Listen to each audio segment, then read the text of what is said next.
Today is National Day of Listening, November 28th, 2014.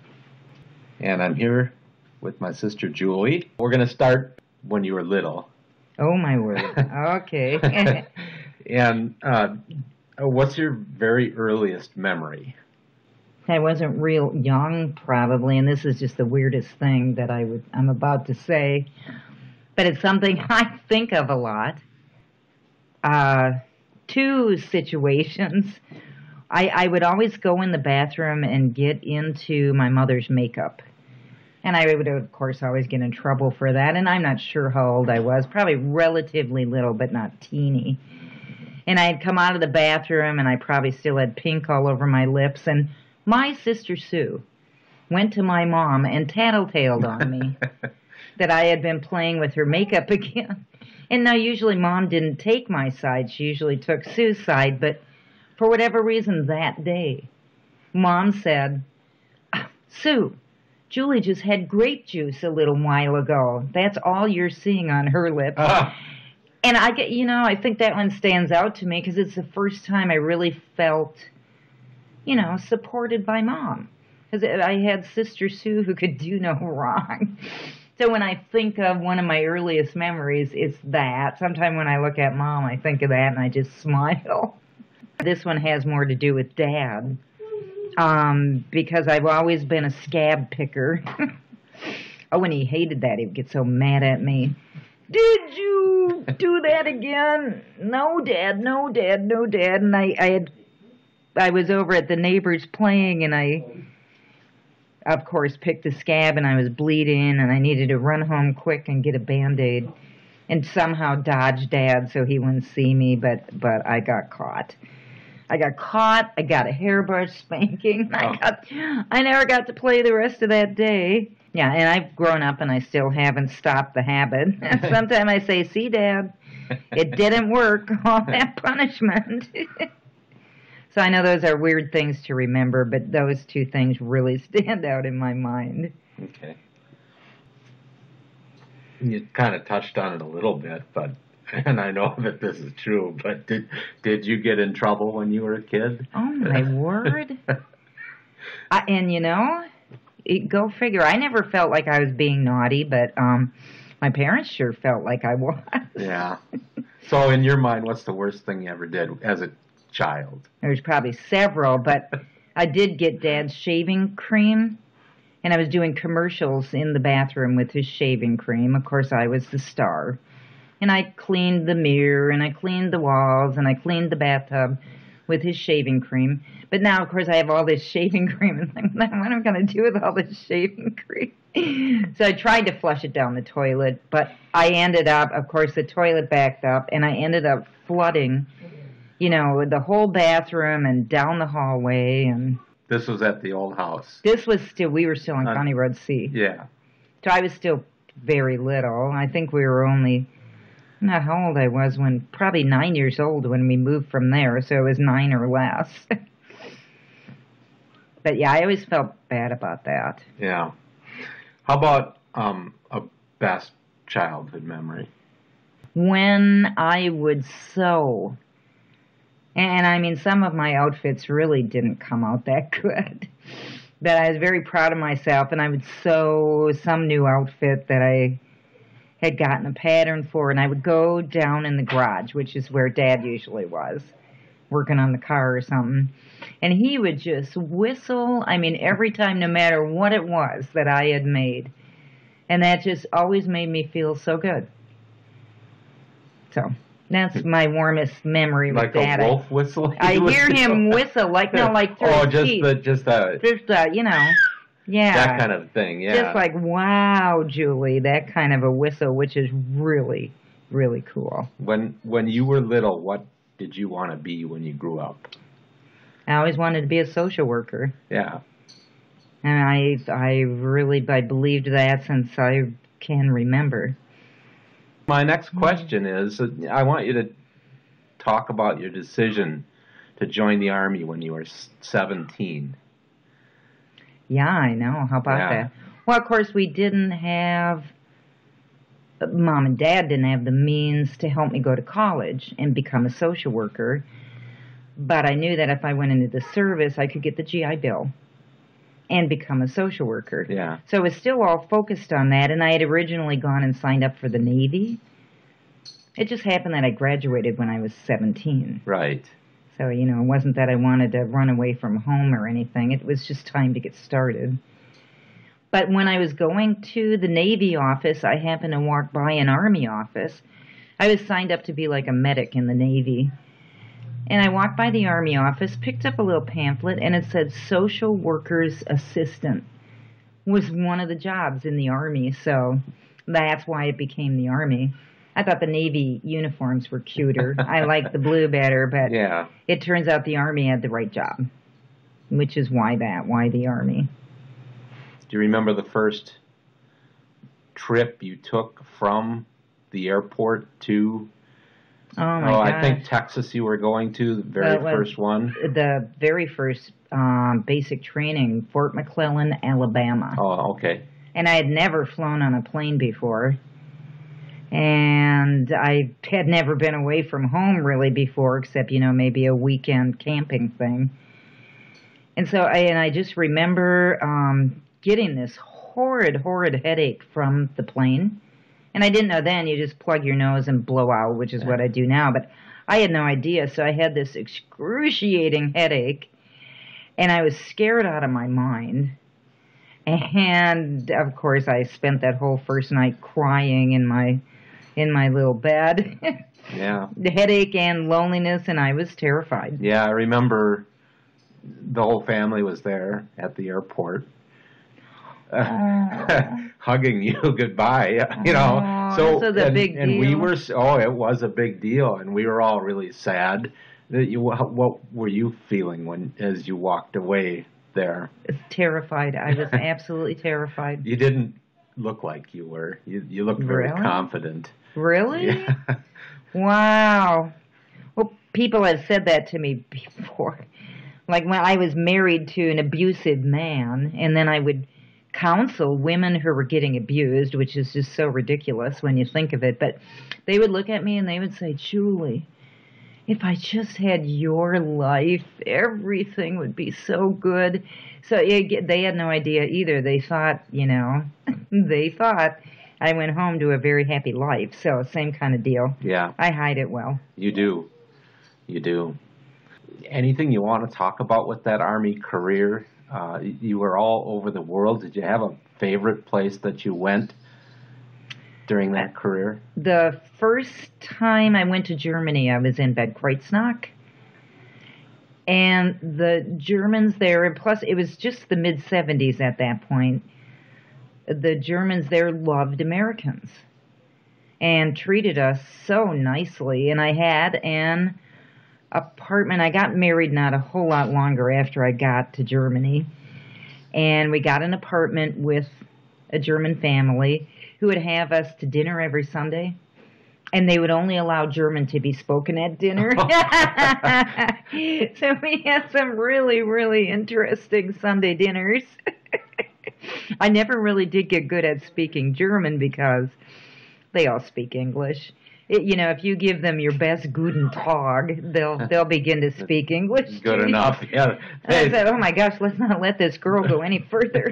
Let's just speak English. But the Sunday dinners, and so I had these very fond memories of Germany because I had been in Bad Kreuznach and this wonderful family who, by the way, loved Linda Ronstadt. And I had, I don't know, maybe a dozen of her albums, if she even made that many. I might be exaggerating, but however many Linda Ronstadt albums I had, I gave those to them before I left. And they were so delighted. And they got their Linda Ronstadt albums. That's funny. I know, we would put that on, and the landlord's daughter would come up, and we'd jump around the living room dancing to Linda Ronstadt. So, yes. So, your kids... came along in between your first and second visits to Germany. Yeah. Now I go to Virginia after I was done in Germany that time. Well, first of all, the wonderful man I married, and he really was a wonderful man that I had married there, decided he wanted to be with someone else. So he had left me by that point. So I was just single and free, and when I went to Virginia, I really thought I only had about 9 months left in the Army. I'd never see these people again. I just looked at Virginia as my party hardy, do anything I want because I'll never see these people again kind of a place. And then extremely embarrassingly, when I first got there, now of course I'm the social worker's assistant still, I'm going to run a little program called Army Community Services, where I hook them up with food if they don't have enough money for that, or furniture and that kind of stuff for their house. But anyway, my commander said to me, I really need you to go around to the units and give classes, because we have this horrible unwed mother pregnancy rate going on here at this fort in Virginia. Okay. So I said, no problem. I can go around and give these classes. But now remember, in the back of my mind, I'm this single, free, do anything you want kind of gal. And boy, I hate to admit it, but I became one of those, single moms, unwed mothers. I became one of the unwed pregnant girls, just so accidentally. Of course, I never meant to do that, and it was so humiliating when I had to go to my commander and admit to him, after all these classes I had given to these units, that I just became one of them. Yeah. It was very humiliating. Yeah. Well, and then, okay, so here I am pregnant, and maybe I was supposed to get out of the service in September or something like that, and my baby was due in October or November, somewhere right after I would have gotten out. And I said, well, I can't get out of the service with a brand new baby. I'm going to have to re-enlist. Yeah. So at least I know what I'm doing. I like what I'm doing. And so I re-enlisted. Now I have these fond memories of Bad Kreuznach. So I said, I'm going to go back to Germany. I really liked it there. Yeah. And so I re-enlisted for whatever and signed up to go back to Germany. And your trip back to Germany was after the children were born? Yes. Yeah. Well, now, I had no idea, number one, that there was going to be 2 children, not 1. Yeah. And my girlfriend had even put on my shower cake, she had put, Julie, what'll it be? A girl for you or a boy for me? So when I talked to her right after Jess and Joe were born, she's going, what'd you have, Julie? I said, both. And she's laughing. Tell me what you had, Julie. And of course I had to keep saying both before she finally believed me, little boy, little girl. So, okay, so here's twins. It's like, oh my heavenly God, how am I going to do this all by myself, going to Germany? Now this guy named Joe Torres had been like my friend through this. We'd sit out in the park and talk a little bit and maybe have a wine, but we weren't really boyfriend and girlfriend then. But he said, Julie, I'll marry you. He was a civilian by this point, and he said, I'll marry you. You can take me to Germany with you. I'm a civilian. I can help out with the babies and just get a civilian job. And so, just not knowing what else to do at that moment, I agreed that'd be the best thing to do, and I married him. So, yeah, it turns out he's the one. I had mentioned a little earlier that I was in an abusive relationship. Turns out he was that one. Yeah. Let's move on, and let's talk about the kids. Yeah. Can you? Oh no! And there's one of them right here. Yeah, no. How honest do I have to be? We'll keep it nice. No, he knows. So, he knows. Describe the moment when you saw their faces for the first time. Oh wow! Well, I mean, this turned into such a unique birth. I was expecting this, 11-pound boy that the doctor kept telling me about, but the labor nurse ended up hearing the 2 heartbeats. So, I knew by the time I got into the delivery room that 2 babies were coming. So And Jess was born first. And they laid her on my chest. I mean, it didn't even feel like 10 seconds went by before Joe, was there too. But I was so busy touching Jess, and I counted all of her little fingers and all of her little toes, and she was so beautiful. And then I got to do the same thing to Joe. And of course, I was crying. That is an amazing moment in anybody's life. Yep. And then they had to take Jess and Joe away. They were actually very teeny little babies. They had to go into incubators, but yeah, I would say that's probably the most wonderful moment of my whole life, to know we could make such little miracles. Yeah.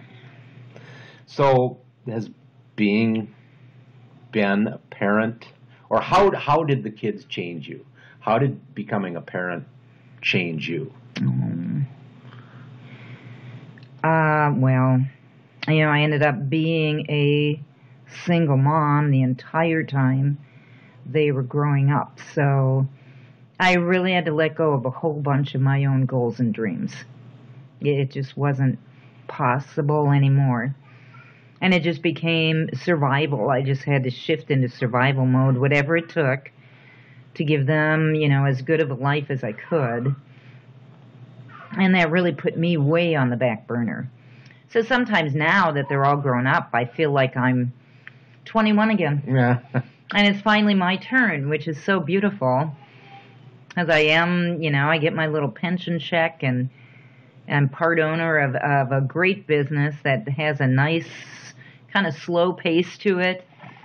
So, and I'm enjoying every minute of it. I don't think I'd have enjoyed my life now so much if I didn't have to do what I did prior to that. Children. Yeah. Yep.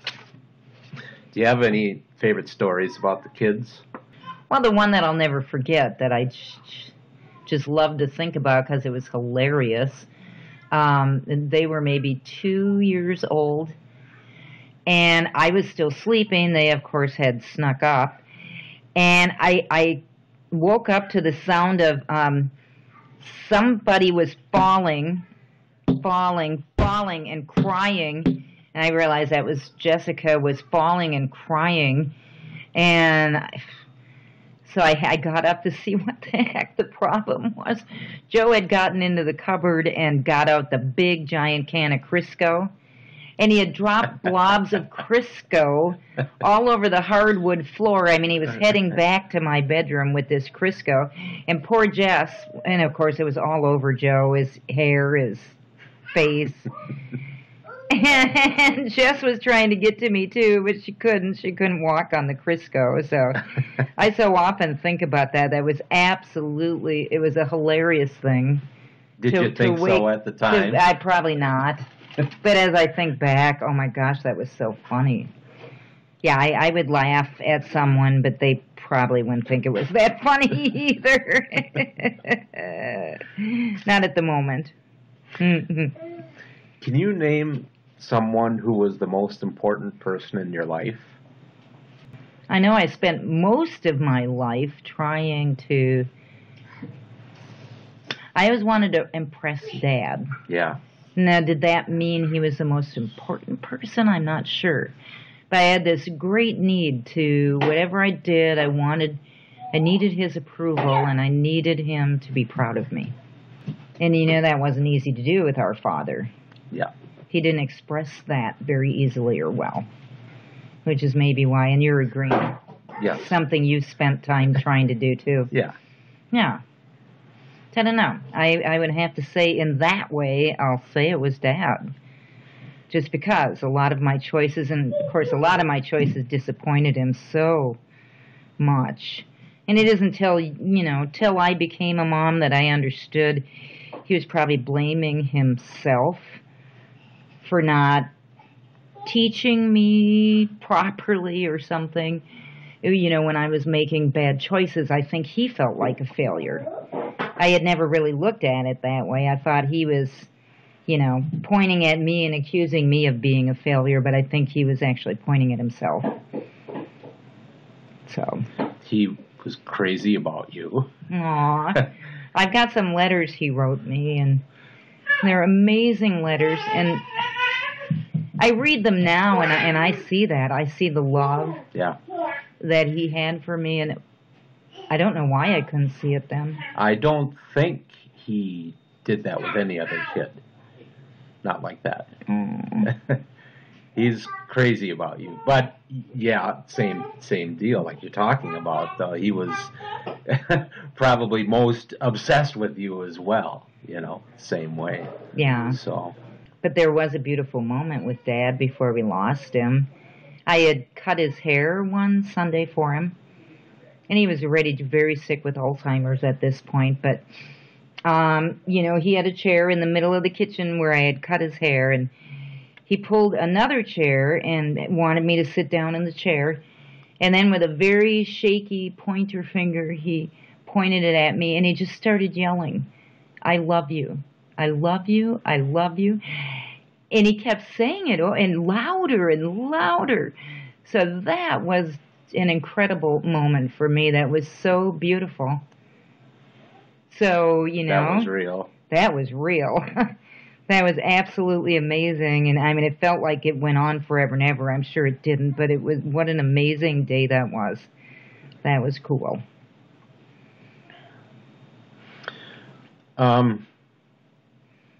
You're sick now.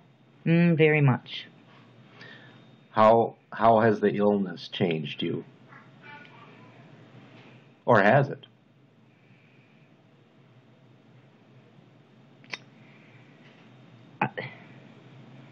That's a tough call.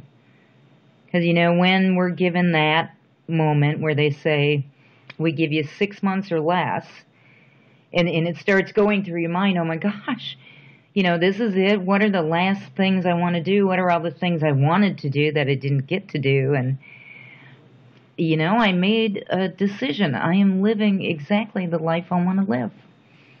I've been so blessed and so lucky with the life I'm living now. I would say it didn't change me. Perhaps it made me realize that I've already been deeply blessed, I just hate to, the man I'm with now is the most amazing human being.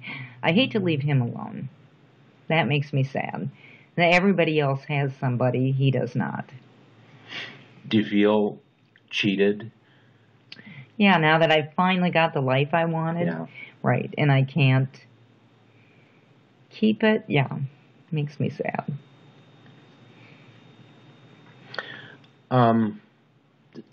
You say that the illness has actually made you reflect on your life. Do you think that you would look at it the same if it had not been for the illness, your life? I mean, would you? I'd still see it the same. I feel so lucky and so blessed. And I don't feel any differently now that I know, I'm probably not going to live a whole lot longer. I still feel, I felt the same prior to knowing that. Very lucky and very blessed. Do you have any big lessons that you've learned from life? How about what were the most important things as you reflect? I always talk about my blackout years. I really wish I could get those years back. I don't think that's really answering this question, but... Well, the blackout years, when were they? Raising Jess and Joe. Mm-hmm. Life was such a frenzy. I was so stressed that I would watch a movie, 2 minutes later, I wouldn't even be able to tell you what I just saw. Yeah. And, I would really love to get some of that time back. And I never did learn then. What I really needed to learn was how to ask for help. Because like we talked about earlier, I pretend really well that everything is okay when it's not. So now that I'm sick in a way, I have to ask for help. And so it's like, sometimes I have felt like, okay, God, I know I have always needed the 2x4 approach. I think it's one of the last lessons I needed to learn is, I know how much I love being helpful to others. Yeah. And how dare I deprive others from that same joyous feeling. that they get from helping me too. Yeah. And and I always said if heaven's gates are closed to me, it would be because of my self-pride. So I do get to learn this one last lesson. You're the most selfless person I know. Seriously, you would sacrifice anything for anybody. And, sometimes as an outsider, I look at that and I think, why are you so generous? Why are you so generous? Isn't that weird? I don't know. I feel like I was born that way. Yeah. And I truly, when someone is emotionally hurting or physically hurting, I'm telling you, I get right inside of them and I feel it too. And I don't want anybody to feel sad or hurt. And of course, I always want to fix it. And take their hurt or sad from them and suffer it yourself. I've seen it so many times. And is there anything else you want to add before we wrap up? Well, just that this is probably going to go on there as Julie Torres, and that's another regret I have, and I may have time to fix it. I'm Julie Papenheim, and I'm proud of that. And I would actually like to be buried as Julie Papenheim, but that's something I'm going to have to fix. Very, very proud to be a Papenheim. Yeah. And my whole wonderful family. And I'd rather be, connected back in name, right back with them. Thank you. Oh, thank you. Oh. I love you, Julie. Oh, I love you. Oh.